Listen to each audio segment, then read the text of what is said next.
Okay, perfect. We are live again. Hello, good morning, Jack. Good morning, good evening there. Yeah.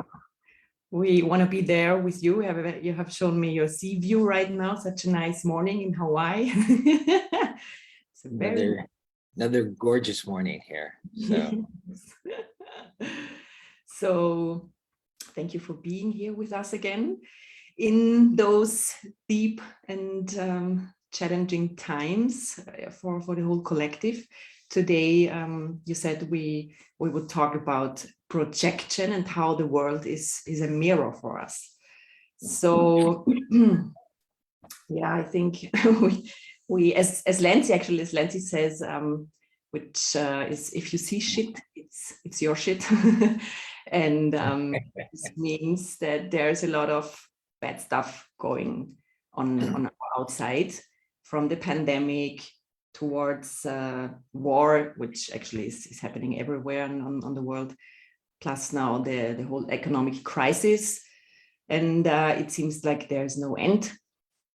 Do we need to go so deep and suffer, or where are we heading towards? Well, is that your plan, Betty, that we head so deep and suffer? Well, I like it deep, yes. But I was thinking about this today, actually, that this is my projection as well, but I don't know. It seems like it's out of control, but of course it's unconscious. Betty, are you out of control? Yes, obviously. I like that about you. Now, if we focus it a little bit, it just becomes outrageous. Yeah, that's better. And to be outrageous in the face of what's going on speaks of confidence. Mm-hmm, mm-hmm. So there's so many things I want to talk about. It's like, as I got it. One of the degrees I got was in philosophy. So I studied perception, and there were all these different philosophers who had all these views of perception and what it means to look out at the world. And the most enlightened I found was Maurice Merleau-Ponty, who talks about, this, our perception is coming from within. It was our choice. And then I found that same thing in A Course in Miracles. And with Martin Heidegger, he talked about being in the world, like there's no real difference between you and the world. Mm-hmm. And that kind of led me up to this realization of what I had read in A Course in Miracles about how the world mirrors our mind, how it's an aspect of choice. Now, that seems the most outrageous thing you could possibly imagine. But I had access to get into the subconscious mind and into the unconscious mind. And it's like, let's give an example. Can you think of an old boyfriend and who hurt you? Of course. Yeah. The bugger. Okay. Now, and so as a result of that, how is it affecting you now? Yes, still affecting me. No relationship. No relationship. Okay. So we'll do a couple of things with that. And also showing you another way to kind of move through that. But right now, it's like here with this heartbreak, let's pretend you were hurt because he didn't act the way you wanted him to, which would be to be a proper boyfriend, a good man, a good lover, a good partner. Okay, so that's what we all feel. That's how we feel victimized. Mm-hmm. But I found that there was this subconscious mind that we hid from ourselves. And it's much bigger than our conscious mind. And this doesn't make us bad. This just makes us do what everybody else did. It takes people great courage to really want to know the truth, mm-hmm. and to really want to be empowered and set free, like you right now. So let's pretend, just to humor your old Uncle Chuck, that you actually, he didn't live by the script that you gave him, but actually there was this hidden script deep inside, and he performed exactly what was written down on that script. Yeah, I'm afraid so. So why did you have him act out that second script? What was going on? You had a split mind. Well, what comes up actually is healing, so I could get towards this part for some healing, and yeah, of course, being independent. Right. That's Course in Miracles talks about that being the secret story behind every trauma. And since I have worked with hundreds of thousands of traumas, I have found that always to be so. There are other things also at times, but that one is constant. Separation. So you've been happy being independent, right? Somehow, yes. Somehow, yes. And somehow, no. Yeah. Now you feel lonely at times, the victim of your independence, but that's your ego's plan for you. The ego wants to prove we don't need anybody. We can do it all on our own, but we can't. We really can't. We need each other. We need friendship. We need love. We need support. There's not one of us that doesn't need that. Now, I want to, at the end, I want to talk about this deepest level. But when you start pulling the subconscious, what has totally been denied, not there, and you pull it up to the surface, then you can make new choices. Mm-hmm. So why did you secretly decide that he wasn't the one and you had to find a good reason to get rid of him?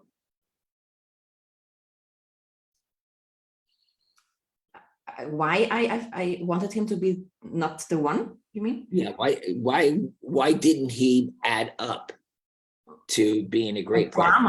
For the drama, of course, and everything, so I could be the victim, and I thought that was your drama. yeah, it was a big drama, actually. So you had this big drama so you could get rid of him.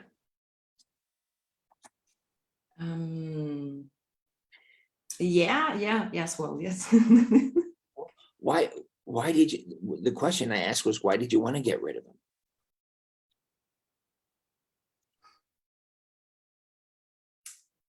Oh man, this deep, nothing's coming up. It makes me sad, actually.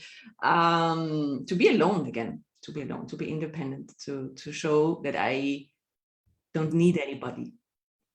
But why didn't you want him? There was something about him that you thought, he can't be a life partner. Yeah. I like him. He's good, handles my drama. But some issues, some addiction issues.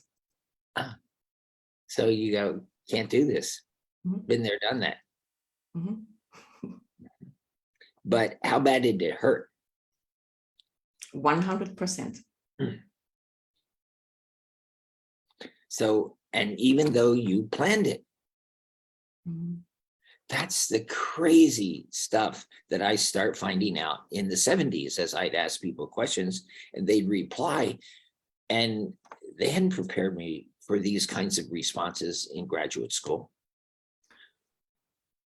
I had learned the way in through hypnosis, but after a while, our caseload was so big that I wanted to find a quicker way. And that's when I began using a person's intuition. And while it didn't cover everything that hypnosis could do, it could find the root of the problem, the root of the misunderstanding, the root of the distortion. And if we could go back there and help them see it in a truer perspective, in a perspective where everyone was free and there were no bad guys, then what would happen is that would be healed. That incident would be healed. So now let's do it another way. Okay, let's do it a way that's hot off the press. Okay. In terms of healing. imagine with all that pain, Mhm. you built a defense, Mhm. like a big shell. How big is that shell? 1,000, whatever.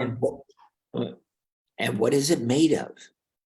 People make their Steel. shells with Steel, made of steel, of course. steel. Are you a steely woman? Right below the velvet, right? There's steel. Yes. Okay. Yeah. Okay. So now the problem is how old were you back then? In this relationship, you mean? Yeah. 40 when it started. So that was last year. I mean, come on. You're not Yeah. Come on. Okay. So the thing is, you locked her in there with all the pain. You know, your ego told you this will protect you from pain. The very best it does is dissociate you so you lose a part of your heart. And if you lose your heart, you lose the ability to feel loved, to love, you lose the ability to enjoy, you lose the ability, the fuel for your purpose, which is, you know, those are the two key things. If you want to find meaning in life, is live your purpose and find a relationship that you keep finding greater intimacy, greater love. And there's so much to learn, so much to learn. You know, that rings a bell. Yeah. You know, I estimate, and it was just a metaphor, but between the honeymoon stage, which we're all pretty good at, and real partnership, which means you get past the power struggle stage and you get past the dead zone stage. And you know, in the dead zone, there are so many defenses the ego has set up for you to fall into it. Okay, but there are metaphorically 10,000 steps, 10,000 lessons. Wow. Just to get to partnership. And that's not the end, that's the beginning. That's the beginning of because you have a partner, you're willing to venture into the unconscious mind, the soul mind, you know, patterns through lifetimes, you know, where there's demons and dragons and treasures. Oh my. So it's that, and the whole reason we got a subconscious mind was to macadam over that part of the mind that seems so scary. But that's the path home. So we get through the unconscious to get through to the deeper unconscious. So here you've been, was there just one self at 40 locked inside that cauldron of pain? Comes up 500. There were 500 Bettys locked in that 1,000, whatever it was. You know, guess how much you're suffering? A lot. Yeah, poor baby. Yeah. But That guy. but that defense dissociates you. Now, it also has another effect. So here you are in suffering, not quite knowing it, but somehow quite sensing I'm suffering. And on the outside, part of you got locked out. So you were an outcast from your very self, from your most essential self. How many outcasts were out there? 300. So 300, and then all the poor babies inside. So now what I have found to be most effective, now you can do this with the power of your mind, or the power of your mind join, say, with my mind or some friend's mind or some family member's mind. But I like to call in Mother Mary because she's our mother. What wouldn't she do for us? And that big steel defense won't hold her back at all. And as soon as she penetrates it, the pain begins to melt away, to roll away. And then those 500 young women can step out and be purified and embraced and help to meet those outcasts, those independent ones who are out there roaming around. And first they must find their other half. They must find their heart before they could really open themselves for a true partner, someone who will walk the path with them and go through all the fights and all the deadness until you get to the unconscious, where these great these great whales of problems can come up. But if you have somebody guarding your back, just that real partnership like they show in all those cop movies and things like this, somebody's got your back, right? So, and then you have this courage to go deeper and further along the path and discover more love. So Mother Mary will let all those parts come together in wholeness. And all of that 1,000 steel defense that only served the ego's purpose, you could recycle it back into this healing metaphor we've used, installed by the Divine Sisterhood, of a funnel that recycles things into your gifts, your purpose, your destiny, and the truth. And then you get all that energy back. So it's not used to keep people out. It's there for availability. It's there for intimacy. It's there for friendship. It's there for enjoyment. It's there for being safe with people and having people be safe with you. And it brings success also. So that was just the plan that we colluded with our ego. And it was a mistake, that's all. Now, one thing I've found is we all have an ego mind and we have a higher mind.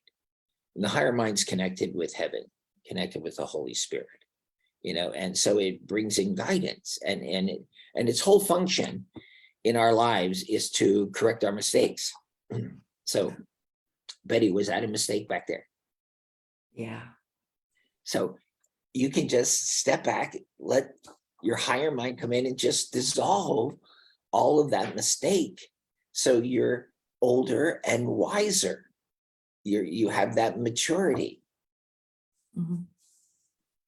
And you realize both of you were doing the absolute best you could, given the history that you brought along. I describe relationships these days as like two trains meeting on a track, except they have all the baggage cars, sometimes 20, 30, 100, sometimes hundreds of baggage cars before you meet the other engine. So it's like clearing out the baggage. Yeah, everybody has baggage. See, that's the thing. What I found back in the 70s was that as I would be working on a health problem with somebody, or a money problem with somebody, or a relationship problem with somebody, it's like it would all go back to something from the past that happened, some mistake. And as we brought understanding into that situation, forgiveness wasn't necessary. It was already implied, because you realize people were doing their absolute best. If they'd known a better way, we all want to be happy. If we know a better way, we'll go for it. But if we don't, we just keep falling into the same trap. So this is a great time for healing. But it's the past we're bringing forward into the present to free the present, because most of us, we're so caught up in the past we don't see the present. And then we get scared of the future because we think it's going to be like the past was. Mhm. But now, how does relationships look now? Just clearing out that one major painful event. Sparkling. Yeah. See, Mhm. when I tuned into you, that's what I could feel, is I could feel the excitement. The like, just It's really something new and yeah, not yeah. known. Yeah. And how do Thank you feel having accomplished that? relieved actually. Yeah. I Yeah. mean, and how many traumas, if you had to guess how many traumas you had in your life? 200 comes up. Yeah. So there are 200 gold mines inside you, Mhm. full of gold and jewels and all kinds of things Mhm. Mhm.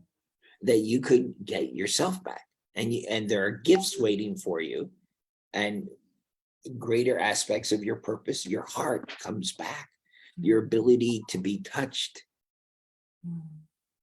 And see, when you have all of that, all of those 200 baggage cards, do you feel safe?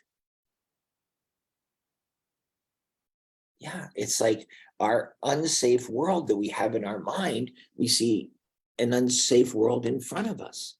Yeah, true. Mhm. And so each thing we heal, helps the world, makes a difference, Mhm.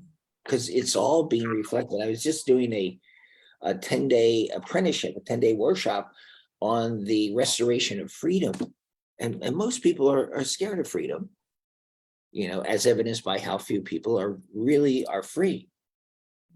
If you get to be a true leader, you're someone who's not bound by the strictures of society. You're leading society with integrity. Mhm. You're leading the people around you with integrity and fun. You're not so serious you crack sidewalks with your weight. You get the joke.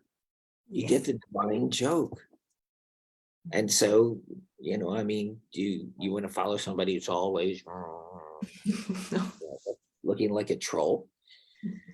You want to follow somebody who knows the answer, Yeah. who knows the answer about relationships, who knows the answer about happiness, who knows the answer about money and vision and purpose and these kinds of things. And life, instead of seeking all that stimulation from the outside, it's like as you heal yourself, the stimulation comes from the inside.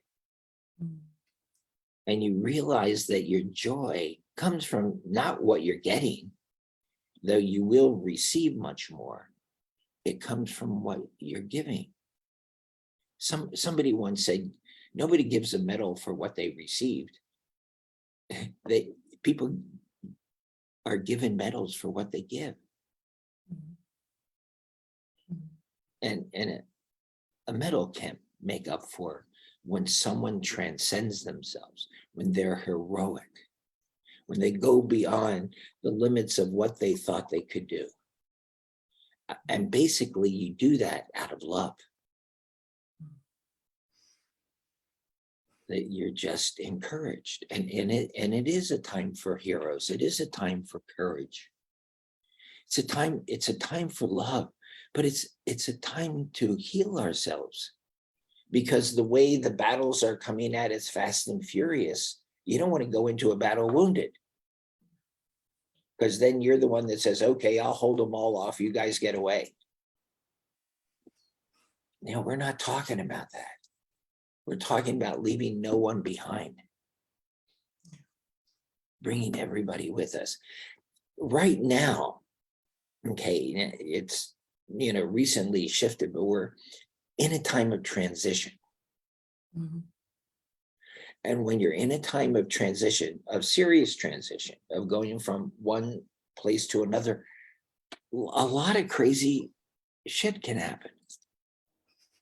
And it's like you could have an experience where you thought you were dying. And if you get scared, well, you could die. And people are having a lot of incidences. where they're facing, some of their greatest fear. But if you get into an incident like that and you just trust, this is transition. I'm going to a better place. Mhm. I don't have to be frightened about this. It Mhm. looks like I'm having a heart attack or a stroke, or it looks like I have the worst COVID ever, or it looks like, but transition, going through it.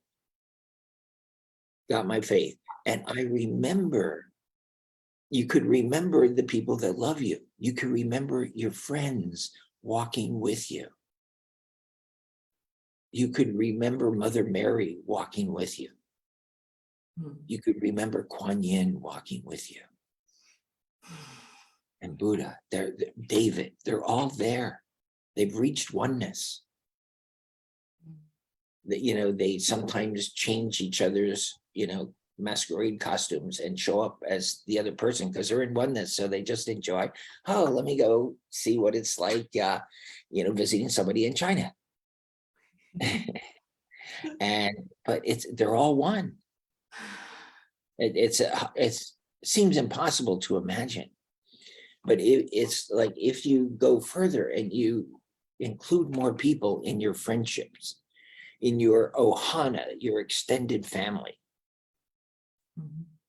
as we say in Hawaii, the ohana, it's like, what wouldn't you do for them? They're part of your family. They're part of your heart, your mind, and your soul. So it's like so many times we don't realize that we're making choices for hell rather than heaven. And it's to really watch our thoughts. Because like you start, I like making up cards for process that unfolds. And one time last week, I made a new card that will come out next year called Machine Gun Mama. And it's somebody who's so aggressive, they're just like, just and it just shows a certain process. It's a reflection, and then you can go in and free them. Mhm. But it's like when you judge, when you attack, basically your energy just goes right down. I've done this often. I said to people, it's like, think of somebody you're judging and think of that for a minute. Just at the end of a minute, I guarantee your energy will be really so much less than it is now. Mhm. But if you see them as they're calling for help, and they're calling you for help, and they're a mirror of a part of your mind that you're still judging, Mhm. that you haven't fully let go of. You may have forgiven yourself, you may have forgiven others like this, but here's this one piece. It's like when somebody is ill, there's a part of their mind that's compartmentalized, that's locked away, that seems inaccessible. That if you could get to that part with understanding and love, it's like they would be freed. Mm. And then, if they needed some outside thing to show that they have a cure for cancer or whatever it is. I remember in 1990 being in London and for a series of workshops, and I saw a big billboard. It says, if cancer, big giant billboard, it says, if cancer is incurable, how did 70,000 people in Britain heal themselves last year? And it was just one of those wake-up calls. I was working with a friend when I just started private practice after being a psychologist for the Navy for 7 years, doing drug rehab. And I opened a private practice, marriage, family, child practice. And I was working with a man who had cancer. And he was driving down the highway to San Diego to my office. And he had this strong impulse. I have to drive off the highway. There's something there for me. There's some message. So he drove off into Encinitas, at that point, a quiet California coastal town, beautiful town. And so he drove all through the town, but he didn't see anything that alerted him. So he was heading back to the freeway to get to my place for the appointment. And all of a sudden, he saw it. It was this big, giant billboard just before the entryway to the freeway. It said, "Your change is your cure." And it just broke him open. Wow. And he came in so much more willing to change. And he beat the cancer, by the way. So it's learning, these few things. There's a deep part of the mind that's very stubborn. It's very obstinate. It's very recalcitrant. It's very negative. It's, has bad attitude.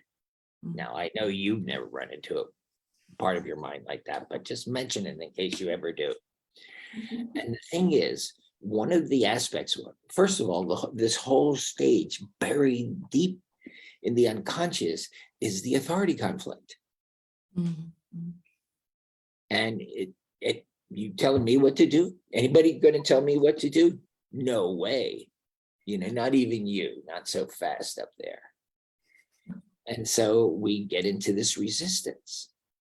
But really, if you go just one layer deeper, what you find is a fear of change. Yeah. And if you go beyond that, you find the rebel, and you find the part that's really locked into indulgence in the world in some way. There's something out there I want to get. But what you find is it's not out there. It's in here. It's like, any time where you feel deprived, there's something that you're not giving. Now, you may feel privileged and entitled, I'm the child and mom should give it to me. And a lot of our heartbreaks come from that. Our specialness, our demands and expectations. And you know how far expectations will get you in a relationship.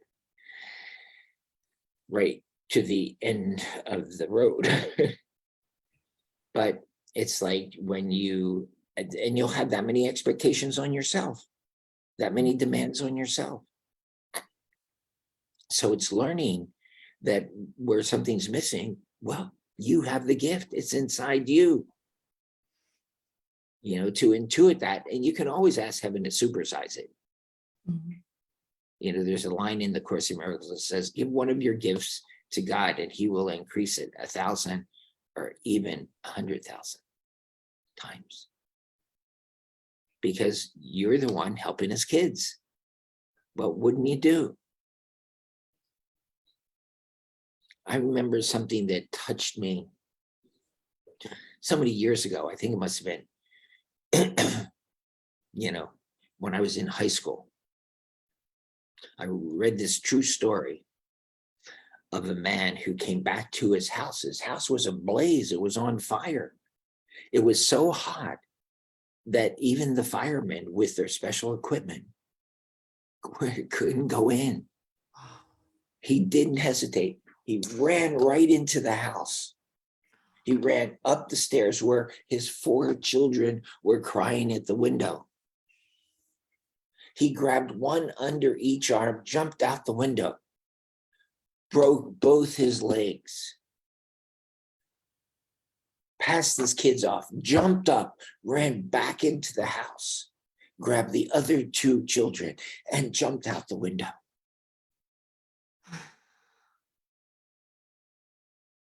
What wouldn't we do for our kids?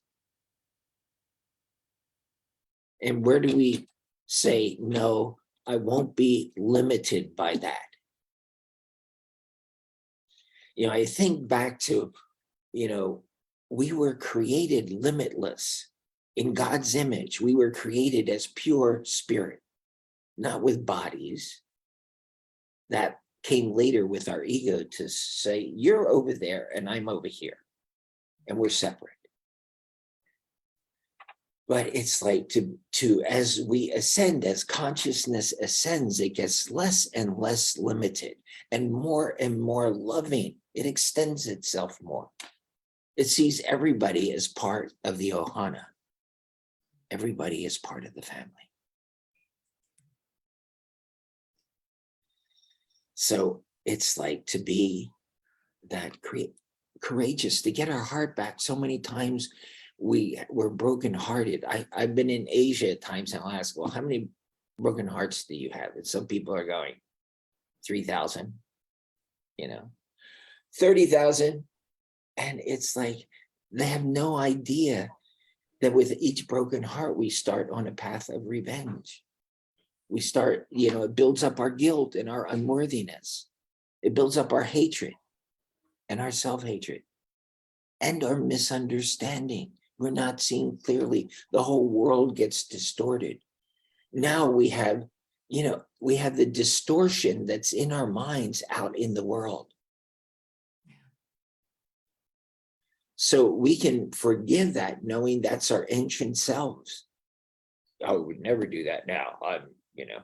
But when you say things like that, you're compensating. Mm-hmm. When you have no compassion and you're just blaming, you're compensating, you're judging, you have grievances. It's just to hide your guilt. And it's not true. But if you were to go in and examine those terrible times, it's like you would see that the guilt isn't true. It's an ego fabrication to keep us locked in this world. Now, it's really good to keep healing till you have a happy dream. Mm-hmm. Till you have so you're abundant and empowered. So healing is the biggest filter in life to take out the distortions.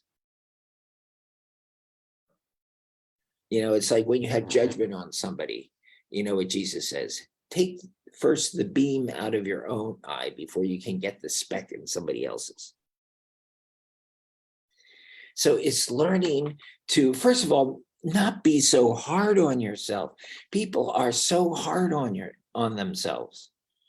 And that can't be the truth. Would you be that hard on a child? Mm-hmm. I've heard some fathers say, I'm going to make them tough. But then you go back to how he was treated as a kid, and he was just torn apart by that kind of behavior. Yeah, life will make us tough. But the real toughness is not what you've endured. It's the heart you've built up. The courage you built up. I know another story. Antoine de Saint-Exupéry, who wrote The Little Prince. He also wrote of a friend of his who, they delivered mail in airmail in the Andes, flying the planes over. And one time his plane, his best friend, his plane crash landed in the middle of the Andes. These huge mountains. Yeah. Within one day, he was snowblind. He couldn't see. And, there's cliffs and crevices and after another day, they gave up on ever finding him. They couldn't find the plane, this kind of thing. 3 days later, he walked out of the mountain completely blind, having gone through those mountains. And what kept him going was the thought of his family and how much he loved his family.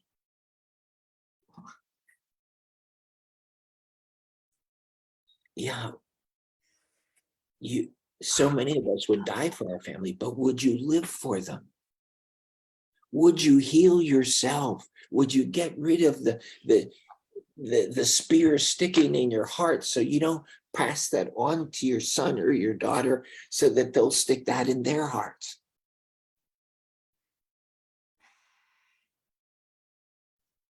Not on my watch. Not in my house. To do our very utmost to change this crazy world, to take away the things we know are not the truth, that are negative. And so for people to find their hearts again, for people to go forward together,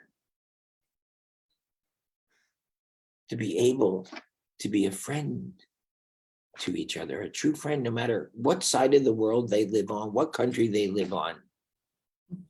You're my friend. And to live, everyone has greatness inside. This is not an exaggeration. We've all, used excuses, traumas to move us into Smallville. We're all playing small ball. We're all just trying to hide. But you have greatness inside you. And your greatness makes a difference. Your greatness saves the world. And you're not necessarily called to do something. And many times you are.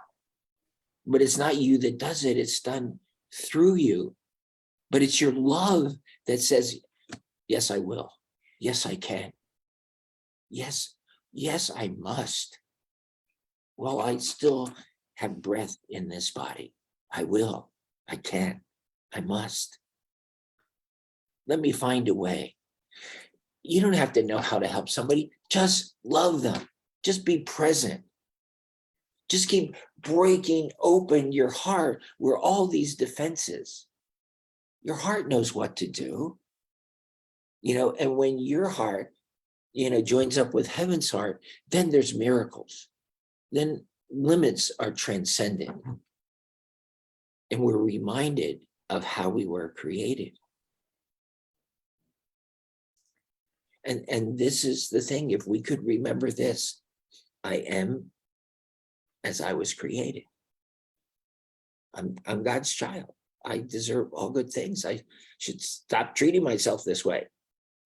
And if I stop treating myself this way, I'm not going to treat anybody else this way. Mm. And I'm so sorry I've made those mistakes because I love you. You're my friend. I'll do my best for you. And that's what we've come for each lifetime, to learn how to do it better, how to heal the past. So many tens of thousands of people I've taken back to their past lifetimes, where these roots are, where they failed or they made a mistake, and corrected, because time is simultaneous. It's an illusion. The mistake is still being made and can be corrected, and to go back through their ancestors. Kuan Yin especially likes to go back through ancestors and free them of family chains, of family karma. In 1998, working deep in the unconscious, I discovered we'd all made a promise to free our ancestors. Now, I've been doing that since 1974, helping people free ancestral patterns. But here I found the promise. It was this sacred promise. I'll free you from your chains. So whenever you come back, you'll come back and you'll be freer and higher. Because you're the fruit of your ancestral tree. You're the best gift that your ancestors have to offer life. And, and they count on us, and they love us, and they want to support us too. But we can free them, and it frees us. It frees these deep, unconscious, hidden patterns inside. The very first clients I worked with, there was a rape being passed every generation, an illegitimate child being passed every generation. And then it was freed. Wow. I mean, these were just mind-blowing things to me, because I was just a kid. For everybody. Yeah. But it's like my son this year gave me a book that talked about where they had scientifically proved that how ancestral patterns are affecting us. But I knew that since the mid-70s. Because it's true. You can free people of these things, and they're really hidden, but you kind of sense them, and you can make a difference. And so these are things beyond our awareness. And when you start talking about the unconscious, you have to use metaphors, demons and dragons and treasures. Oh yeah, they're in there. But basically they represent these things that we have to give a name to somehow. Like demons and devils and dark gods. Okay, they're some of the worst of it. Okay, but guess what? It's just our ancient ego. It's just our part that we fragmented off, and now they want to come home to mama. But they look really scary, and sometimes they attack us to get our attention. But you don't have to be frightened, because you have friends in high places. So if you need to, you could have David there beside you with his sling. You could have Christ there. You could have Buddha there. You want to sumo with the Buddha? I don't think so. You want to arm wrestle with Kuan Yin? She's got 1,000 hands. Try it. Just try it. And it's like they want us to take ourselves lightly and remember that we're the child of God. If you remember this, like, your world will start clearing up. You say into the worst thing in your life, I'm a child of God. I'm a child of God. I'm a child of God. And it starts peeling the terrible distortions of the world away, because you're remembering this most original core thing, and it's the love of heaven. Now, most people have been so dissociated and not so out of themselves from pain, like, heaven, what's that? But keep going, and you'll find love. You'll find love with the people around you. You'll find friends that you will live for, and you will find beauty all around. That's what we've come for, is to rearrange the furniture until we really realize I can step through this reality. There's another one waiting. And this one is a big dream, and it's my dream. That's what the Buddha said when he awoken after 7 years under the Bodhi tree. He goes, it's all a dream. He was seeing a big void, and he realized it's all a dream, and it's my dream. I'm the dreamer. So we could learn to have better dreams. That's a good start. Happy dreams. And there's so much to learn, and there's so much to unlearn. But I can tell you this with authority: all the pain you suffered, it was a mistake. And you can step back and let your higher mind lead the way. Clear it up for you. Do the heavy lifting. This is what we've come for. And we've come to befriend each other, find the love that we have in each other, and to build truth, to find the way home. That's what it's all about. That's what we're here for. Thank you, Betty. It was so inspiring, very, very touching. Thank you so much for your time. I hope everybody enjoyed and was inspired. I'm very touched. And we need our hearts back. We need our hearts back, just like a little kid where we just loved everybody. Yeah. To change the world.